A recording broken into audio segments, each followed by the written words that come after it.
was one of the Democrats' favorite slogans. When they go low, we go high. Remember that? Well, here's Democratic Congresswoman Maxine Waters. Listen to this.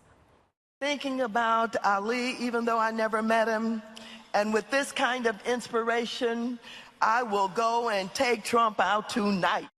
Wow. So at what point, I should ask, does the Secret Service consider this a credible threat? Joining us now to debate this is host of The Blaze, Lawrence Jones, and Democratic strategist and contributor for The Hill, Michael Starr Hopkins. Lawrence, I'll start with you. What'd you think of that? Look, I'm a free speech person. I'm a libertarian. But when you incite violence, that should be investigated.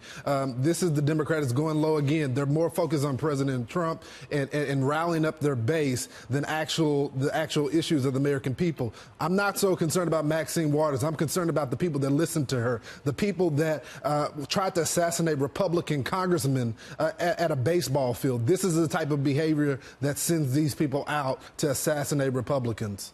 Michael, what do you think? You're saying she didn't mean that she wants to assassinate him. How else can you take that?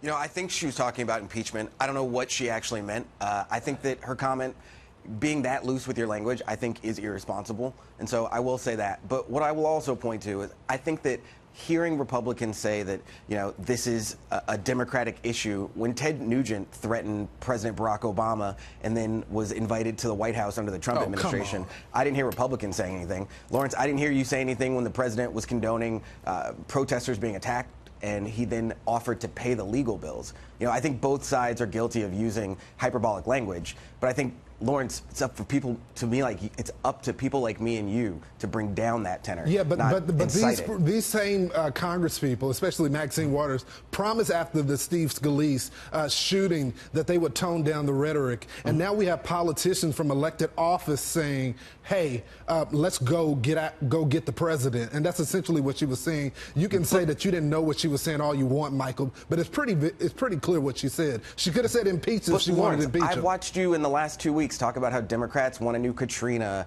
or how Hillary Clinton is a felon. And, you know, it's always the Democrats want to say things, and there's no personal responsibility here. Well, and that's I can say that Maxine Waters was irresponsible. Behavior. They play identity politics. They ratchet up the rhetoric. They're not about action. They could be focusing on how they want to improve the lives of Americans with their policies, but they're not focused on that. They're more concerned about Donald Trump. And if they continue to focus on Donald Trump, the president, instead of the issues that affect the American people, they're going to get landslided again like they've been doing for the last 3 elections. Lawrence, with all due respect, I've watched you talk about Hillary Clinton every day for the last month. Hillary Clinton's not the president of the United States. So I'm not talking about Hillary Clinton. I'm willing to focus on Donald Trump. We're talking about Maxine Waters and how she talked about essentially assassinating the president. That's what we're talking about. I didn't mention Hillary Clinton not one time, sir. She didn't. She didn't say that she wanted to assassinate the president. Okay, Michael, you know what struck me about the soundbite was when she said that, the crowd started cheering. How did we get this far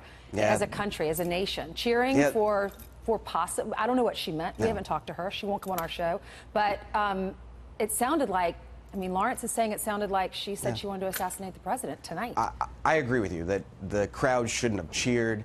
As a congresswoman, she has to be more responsible with her rhetoric. Even if that's not what she meant, the appearance, I thought, was inappropriate. Yeah. And so I think she should come out and clarify those comments. But I think that there's also responsibility on the other side when Donald Trump says things in front of crowds and they cheer, for Republicans to call them out. I'm just saying that I think that there's consistency. When did Donald Trump ever say anything about assassinating anyone or taking someone out? When did he say that? Donald Trump applauded when protesters were beaten. He said that the crowd should go further. He said that, you know, the protesters that were in Charlottesville. No, he didn't. He said, get them out of here. That's what he said.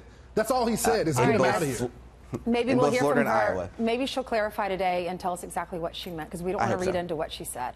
All right. Thank you so much, both of you, for being here. Lawrence, you're going to be on Outnumbered today at noon. We'll catch you there. Thanks, Ainsley. You're welcome.